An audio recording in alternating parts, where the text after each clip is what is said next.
कि मासी दिवस भा दिवस पुनि मरम न जाना कोई।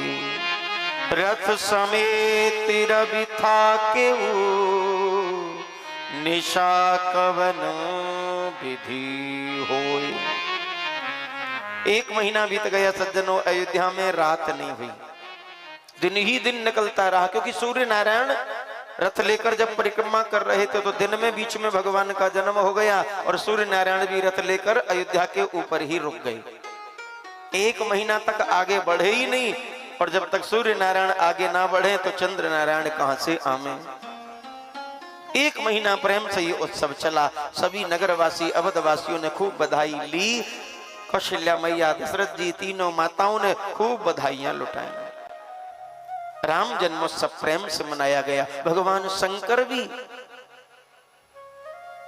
राम जी के दर्शन करने के लिए पधारे।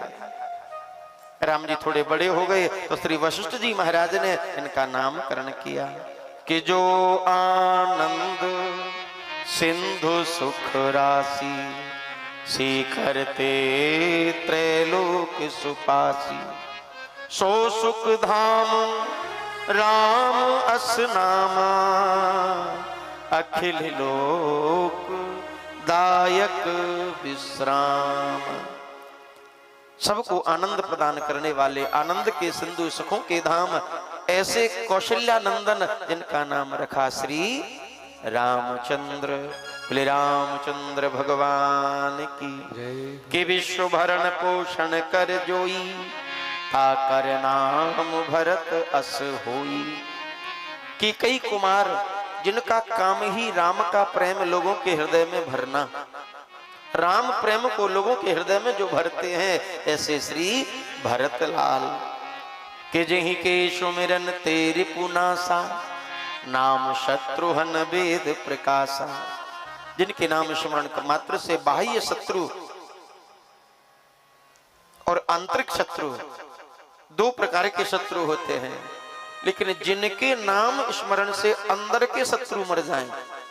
बाहर के शत्रुओं को तो शत्रुघ्न जी नहीं मार सकते, क्योंकि उन शत्रुओं को तो आदि आदि।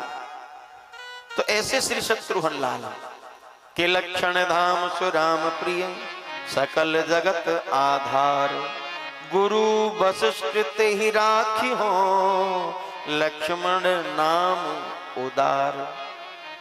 जिनका लक्ष्य केवल राम के चरण है। ऐसे सुमित्रा नंदन जो बड़े कुमार हैं, उनका नाम रखा श्री लक्ष्मण लखन लाल। बोलो चारों भैयान की। चारों भाइयों का नामकरण हुआ। राम जी थोड़े से बड़े हुए तो विद्यालय पढ़ने के लिए गए, और पढ़ करके आए तो श्री विश्वामित्र जी इन्हें मांग करके यज्ञ रक्षा के लिए वन की ओर ले गए। भगवान ने मार्ग में ताड़का का उद्धार किया है। ताड़का का वध प्रथम में किया, वहां से आगे गुरुदेव के यज्ञ की रक्षा करी है। स्वभाव मारीच आदि इन सब का उद्धार किया। मारीच को 100 योजन पार समुद्र में फेंक दिया, मारा नहीं। कि बिन पर बाण राम ते ही मारा सत जो जन गा सागर पारा। 100 योजन पार फेंक दिया। गुरुदेव का यज्ञ पूर्ण हुआ, लेकिन जनकपुर से पत्र आया कि मैं जनक बेटी जानकी का स्वयंवर कर रहा हूं, आप शिष्यों सहित पधार कर यहाँ की शोभा बढ़ाएं। तो भगवान राम भैया लक्ष्मण दोनों ही मिलकर गुरुदेव के साथ जनकपुर स्वयंवर देखने के लिए चले हैं। मार्ग में राम जी ने एक आश्रम देखा, बड़ा सुंदर भाव के आश्रम एक दीख मग माही खग मृग जीव जंतु तहनाई। गौतम ऋषि का आश्रम।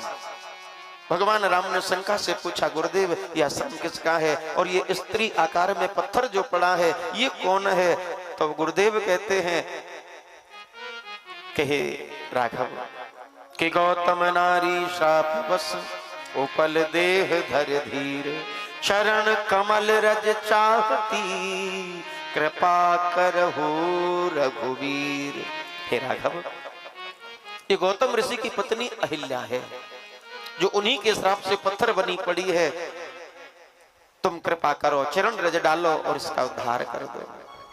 आहा, राम जी कह रहे नहीं नहीं गुरुदेव, आज मैं कृपा नहीं कर सकता। क्यों? बोली ये तो ऋषि पत्नी है और इसको अपना चरण छुपाऊंगा तो मुझे पाप लगेगा, अपराध लगेगा, मैं क्षत्रिय, ये ब्राह्मण स्त्री। यदि आप ज्यादा आज्ञा ही देते हैं तो आज कृपा नहीं, मौका मिला है गुरुदेव, आज मैं अपना कर्ज चुका देता हूं। गुरुदेव बोले कर्ज? तुम ब्रह्म होकर, नारायण होकर क्या इन भक्तों के कर्जदार हो? इन ज्ञानी ध्यानियों का कर्ज तुम्हारे ऊपर भी है?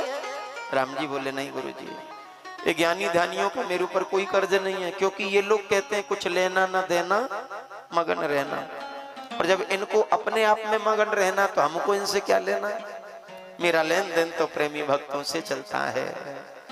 एक बार किसी व्यक्ति ने प्रश्न किया भगवान से, प्रभु एक बात बताइए, आपने द्रौपदी का इतना लंबा चीर बढ़ाया, आपके पास कहां से आया?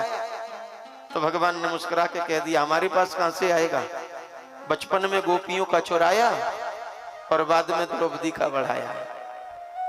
लेकिन ये तो हास्य की बात है, पर सत्य तो यही है, भगवान ने द्रौपदी का चीर बढ़ाया। क्यों बढ़ाया?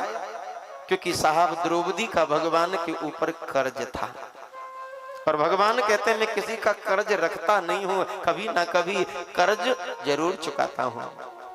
कैसा कर्ज था द्रौपदी का भगवान के ऊपर? महाभारत से प्रथम जब राजसूय यज्ञ हुआ, उस यज्ञ में शिशुपाल गिन गिन कर भगवान को जब गाली सुना रहा था तो भगवान ने सुदर्शन से शिशुपाल का सर काट दिया। लेकिन सुदर्शन चलाते समय भगवान की जरा सी उंगली कट गई, रक्त निकलने लगा, खून बहने लगा। अब वहां भगवान की पत्नियां भी खड़ी हैं, सभी घबरा रही हैं, देख रही हैं कोई चीर मिले, कोई कपड़ा मिले। कि शोक सत्यभामा कियों रुक्मणी रोई धाये, और बांधन को पट खोजती पट रानी अकुलाए। घबराने लगी रानियां, कोई इधर दौड़े कोई इधर दौड़े, पर कोई चीर नहीं मिला। तब लग देवी द्रौपदी ने देखे यदुवीर, और उंगली बांधन को तुरंत चीरो अपनो चीर। द्रौपदी से देखा नहीं गया और अपनी वो साड़ी फाड़ दी, साड़ी का पल्लू फाड़ करके भगवान की उंगली पर लपेट दिया। भगवान कहते हैं अरे बहना ये क्या किया तुमने? जरा सी बात के लिए इतनी महंगी इतनी कीमती साड़ी फाड़ डाली। हाथ जोड़ करके द्रौपदी कह रही है कि प्यारे घनश्याम यदि काम आमे आपके तो काढ़ दूं नसों को, ये तो रेशम के धागे हैं। अरे वो धागे हैं अभागे, जो बढ़े नहीं आगे, भाग उन्हीं के जागे जो उंगली पे लागे हैं। कीमती वो चीर नहीं जो मेरे शरीर पर है, वो साड़ी नहीं, कीमती तो वो वस्त्र बन गया जो आपकी उंगली पर लगा है। ये शब्द सुनते ही भगवान की आंख में आंसू आ गए। भगवान कहते वाह बहन, कि बहन एहसान तेरा जिंदगी भर भुला न पाऊंगा, और वक्त आया कुछ ऐसा तो ढेर चीरों के लगाऊंगा। भगवान ने उसी समय आशीर्वाद दे दिया। और जब महाभारत में दुशासन साड़ी खींच रहा था तो भगवान ने ऐसा चीर बढ़ाया द्रौपदी का, ऐसी लाज बचाई कि 10,000 गज बल घट्यो, घट्यो न 10 गज चीर। कहा करे बेरी प्रबल जो सहाय यदुवीर। दुशासन हार गया लेकिन 10 गज चीर नहीं खींच पाया। तो भैया भगवान कर्ज नहीं रखते, तो आज भगवान कह रहे हैं मैं कर्ज चुका देता हूं। विश्वामित्र जी बोले ये तो द्रौपदी का कर्ज था जो तुमने चुकाया, इस पत्थर का क्या कर्ज है तुम्हारे ऊपर? राम जी बोले है गुरुजी, मेरा एक भक्त हुआ था प्रहलाद, उस प्रहलाद ने ऐसी भक्ति करी मेरी कि अपनी भावना से श्रद्धा से पत्थर में से खंबे में से मुझ भगवान को प्रकट कर दिया। और जब साधारण भक्त होकर पत्थर में से भगवान बना सकता है तो मैं तो भगवान हूं। उस समय भक्त ने भगवान प्रकट किया और आज मैं भगवान होकर एक पत्थर में से भक्त को प्रकट करूंगा। आज भगवान ने जैसे ही चरण रज डाली कि परिषद पद पावन शोक न सावन, प्रकट भई तप पुंज सही। जैसी चरण रज डाली है एक सुंदर स्त्री प्रकट हो गई। यही वो अहिल्या है। भगवान को प्रणाम किया और अपने पति के धाम को प्रस्थान कर गई। बोले भक्त वत्सल भगवान की।